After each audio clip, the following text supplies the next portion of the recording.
Aujourd'hui dans notre atelier, on nous a amené un véhicule, un Ford Transit. Ford Transit avec un problème électrique. C'est-à-dire que les vitres électriques ne fonctionnent plus. Donc il y a deux vitres électriques dans ce...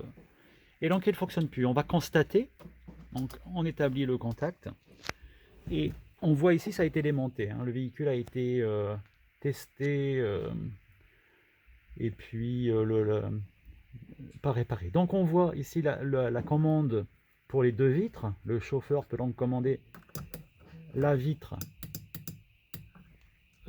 passager. Donc on voit que les lumières s'éteignent dès qu'on actionne.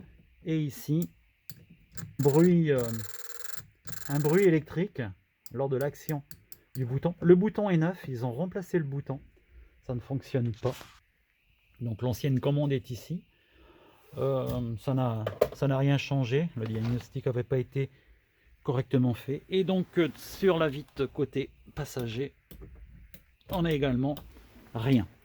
Je sais que les vitres électriques, lorsqu'elles étaient descendues, elles ont été remontées électriquement en les branchant direct pour pouvoir fermer les fenêtres.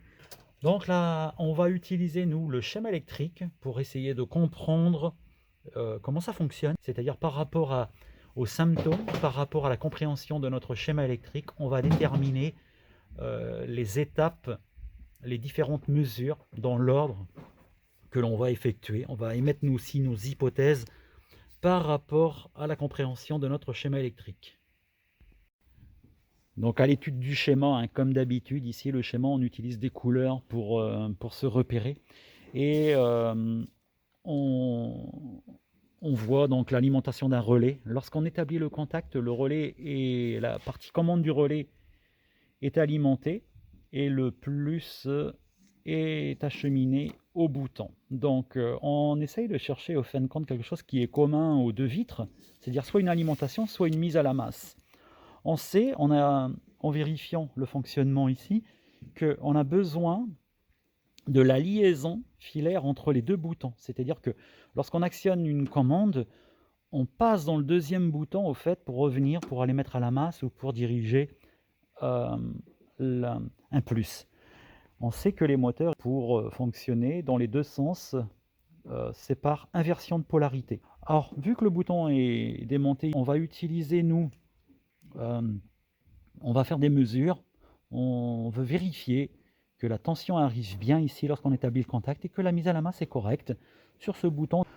Donc on voit ce qui est en commun. Ici, on imagine la masse, même si le voyant fonctionne. On sait que ça ne consomme pas beaucoup le voyant. Donc on voit bien que dès que le contact est établi, on a un plus qui est acheminé. On suppose que le plus est bien acheminé à chaque bouton. Donc que sa mise à la masse aussi, ici de la lumière fonctionne, mais la mise à la masse, pour la consommation du bouton, que ça ne consomme pas beaucoup. On suppose, nous, sans avoir fait aucune mesure, que la masse est défectueuse. Si, par exemple, l'alimentation n'arrive pas ici, et là, il faudra évidemment bien remonter dans notre circuit pour vérifier le fonctionnement de notre relais et les bonnes liaisons dans le circuit. Alors une petite explication, comprendre comment vérifier simplement sur ce bouton-là les liaisons avec le bouton. Au fait, lorsqu'on commande par exemple la vitre côté passager, donc à partir du bouton côté passager, si je me mets en down, en descente, c'est-à-dire que le plus qui arrive ici, la partie centrale, va alimenter en plus mon moteur. Par contre, de l'autre côté, il faut le mettre à la masse. Et cette liaison, par mise à la masse, donc va être acheminée sur ce fil, et la mise à la masse va arriver ici, sur la broche 1. Alors sur la broche 1, quand ça va être débranché, quand je vais actionner, je devrais voir l'alimentation qui va arriver ici, vu qu'il ne sera pas mis à la masse. Donc du coup, ça va vérifier tout mon circuit. Et idem pour la commande de la montée. Donc, quand je vais commander ici ma montée, donc c'est-à-dire que je vais me retrouver avec ce bouton qui va venir ici. Donc le plus va être acheminé de ce côté. Et de l'autre côté, il faut lui envoyer un négatif. Et ce négatif va arriver ici. C'est-à-dire que sur le deuxième fil, sur la broche 7, quand je vais actionner la montée, côté droit, je vais me retrouver, vu qu'il ne sera pas branché, hein, on va débrancher notre prise, on va se retrouver avec l'alimentation de notre moteur, l'alimentation qui va traverser notre moteur, et donc comme il n'est pas mis à la masse, on se retrouve avec un plus. Donc, par le fait, vérifier toutes les alimentations de notre bouton.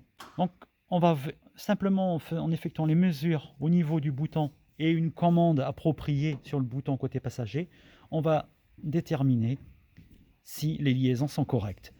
Une fois qu'on aura validé tout ça, on pourra se préoccuper de la mise à la masse de notre système. Alors le repérage des broches ici se fait à l'intérieur. Peux-tu éclairer? On voit les numéros. Peut-être, oui, on voit les numéros. Donc E5 et 6, ça correspond ici. Donc l'alimentation, fil vert et bleu, et la masse, fil noir. C'est la première chose qu'on va vérifier avec notre lampe témoin. On vérifie l'alimentation. Donc là, d'un côté, on est branché au négatif. Ici, on est branché, donc le contact est établi sur le fil vert. On a l'éclairage. Donc ensuite, on peut vérifier la masse. Alors tu te décales sur le plus de la batterie. Et nous, on se vérifie. Et donc on peut remarquer une chose, c'est que l'intensité lumineuse, lorsqu'on vérifie la masse, est bien meilleure. Donc en fait, nous, on imaginait la masse, mais là, à la lecture de notre mesure, on l'a fait qu'avec une lampe témoin, mais on voit ici une forte intensité, donc une bonne masse. Et si on refait l'inverse, c'est-à-dire que là, tu réutilises une bonne masse et nous, on se décale, on voit une intensité insuffisante. Alors on va mesurer les tensions et peut-être de vérifier. Donc justement, on voit bien que sur ce circuit ici d'alimentation, si l'alimentation est insuffisante, le moteur ne va pas fonctionner. Donc ma lampe consomme très peu par rapport au fonctionnement du moteur. Donc c'est peut-être le problème, il est peut-être sur la liaison positive de notre système. Donc à partir de notre relais jusqu'à l'alimentation du bouton. On pourra vérifier de l'autre côté, l'autre bouton, pour voir si on a la même tension. Donc on va utiliser un multimètre, un voltmètre, pour vérifier la valeur de la tension. On vérifie également côté passager l'alimentation du bouton. Donc on a enlevé le bouton et on vérifie. On peut voir que la lumière encore ici est très faible. Alors on branche un multimètre pour voir quelle est la tension et on voit qu'on a une tension de 3 volts, à peine 3 volts. Et donc côté chauffeur, donc quand on prend l'alimentation, on voit ici la lampe ne s'allume pas beaucoup, et quand on prend la tension, alors mets-toi bien avec ton fil, on se retrouve à 7 volts. Oui, 7 volts, entre 7 et 8 volts. Donc on voit une alimentation insuffisante au niveau de notre circuit, des deux côtés. Donc on va regarder le schéma pour déterminer des nouveaux points de mesure. À l'étude du schéma, on récapitule. Alors on a mesuré ici notre tension, donc notre lampe témoin ici qui s'allume peu, et idem de l'autre côté, la lampe témoin s'allume peu. On est venu mettre un multimètre. On avait 4 volts à peu près, on avait 8 volts, donc une tension insuffisante. On a vérifié la mise à la masse avec la lampe témoin. En fin de compte, la mise à la masse, elle est correcte. Ce que l'on va faire, on voit ici que la partie commune, on a une épissure qui peut être en cause, et on revient, on se retrouve sur notre schéma avec des connectiques, c'est pas forcément 800. On vient l'entourer un fusible, donc dans une boîte à fusibles, ici on a un fusible. Alors l'idée, c'est de dire, dans les mêmes conditions de mesure, on vient mesurer quelle est la tension. Et si on trouve la même tension, une tension faible encore, à ce niveau-là, lorsque je mets en charge mon circuit, on va continuer, on va remonter, on va se retrouver encore avec des connectiques, et on se retrouve avec un autre fusible, des connectiques jusqu'au relais, au fait, donc jusqu'à l'alimentation de notre relais. Si on trouve 12 volts, exemple la tension de la batterie, ici, ça veut dire que la résistance, elle est dans cette ligne-là. Donc on sait que c'est entre là et là, parce qu'on a un problème sur les deux lignes. Donc on imagine que c'est à partir de l'épissure et à remonter dans le circuit. Donc comme quoi, à l'étude de notre circuit, on imaginait que c'était plutôt dans le bas, et maintenant, à la suite de nos mesures, on vient de changer d'avis. On pense que le problème se situe à partir de cette épissure jusqu'à notre batterie, au fait. Alors on fait une petite expérience pour vérifier que notre plus est bien la panne. On est venu brancher sur notre bouton plus directement de la batterie. Il y a un élève qui tient donc le fil noir ici sur le plus de la batterie. J'établis le contact et on voit bien, on retrouve le fonctionnement. En fait, on retrouve le fonctionnement de notre vitre électrique. Voilà, je peux la remonter. On voit que ça fonctionne bien, donc on valide bien. Et donc de l'autre côté, je commande ma vitre. Ça fonctionne. Donc on valide bien que le problème de les vitres électriques, c'est le plus. On va essayer de déterminer quel est le secteur du circuit qui pose problème et le réparer. Ou sinon on passera un nouveau câblage. Dans le véhicule, on vient de repérer donc ce fusible de 40 ampères. Ce fusible de 40 ampères, on va aller faire une première mesure sur ce fusible. Ce fusible se trouve ici. Alors on branche la lampe témoin d'un côté du fusible. Alors on peut voir, tu peux vérifier la tension sur la chute de tension sur le... Vas-y. Alors voilà, le contact est établi. On maintient les mises à la masse de mon multimètre et de la lampe témoin. Alors il a la lampe témoin placée sur le fusible 25 ampères et la mesure de tension de mon multimètre. Et le multimètre nous donne... Alors attends, vas-y, on n'est pas bien là. Alors, ok. Donc là, la fiche était mal. Donc on a bien 13,54 parce que... Alors tu te remets dessus. Parce que le chargeur est en place sur le véhicule. Donc on peut valider la liaison entre les deux fusibles correct. Donc on sait que maintenant le problème il est entre ce fusible et le fil ici. Alors la nouvelle mesure sur ce fusible détermine que toute cette portion est correcte.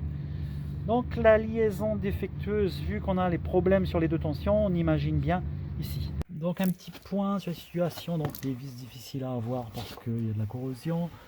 On n'a pas de fiche sur le côté, on ne voit pas la fiche en question. Donc on a démonté la connexion entre cette fiche et la porte, donc la masse de lampe témoin. Donc on voit en fin de compte que le problème il se situe pas dans la portion de la porte, mais bien avant, bien entre le fusible et notre fiche. Donc on voit que la lumière n'est pas très intense et on se retrouve ici avec du 7 volts 30. Ça veut dire que le souci n'est pas entre mon connecteur et là, comme on espérait, ça aurait été plus simple. Mais le problème vient bien d'entre notre fiche et notre fusible 25 ampères. Bon, déterminer où est le problème, c'est un petit peu compliqué. Au fait, j'ai piqué ici dans le fil vert et bleu, bien avant la fiche est rebranchée. J'utilise ma lampe témoin, on voit que la lampe témoin ne fonctionne pas beaucoup. Et à la prise de tension, on est à combien? 9 volts. Donc 9 volts, donc on voit que le problème il est encore avant cette fiche. Alors là l'idée c'est qu'on va peut-être couper ce fil là et peut-être lui passer une alimentation ou essayer de vérifier entre mon point de mesure ici et la boîte à fusible pour les terminer. Sinon on va passer un nouveau câble sortie fusible pour aller directement au point accessible de mon câblage. Alors voilà, on a réparé la vitre électrique. Alors on a passé tout simplement un fil à la sortie du fusible 25 ampères pour retrouver le câblage. Le câblage était vraiment abîmé, il y a eu de l'eau qui a passé, donc le câblage était noir et donc on a repassé un fil. Et donc maintenant lorsque j'établis le contact, je peux commander ma vitre. Il n'y a pas de souci, ça fonctionne. Et je peux commander aussi la vitre là-bas. Donc voilà une petite réparation donc du câblage au niveau de l'alimentation, donc il avait pris l'eau. Il était très résistif. La tension sur notre bouton était insuffisante. La lecture du schéma, évidemment indispensable. Et puis le plus difficile, ça a été les quelques mesures sur le véhicule parce que la rouille, l'encombrement, les espaces. Voilà. Mais le principal, c'est que ça fonctionne maintenant.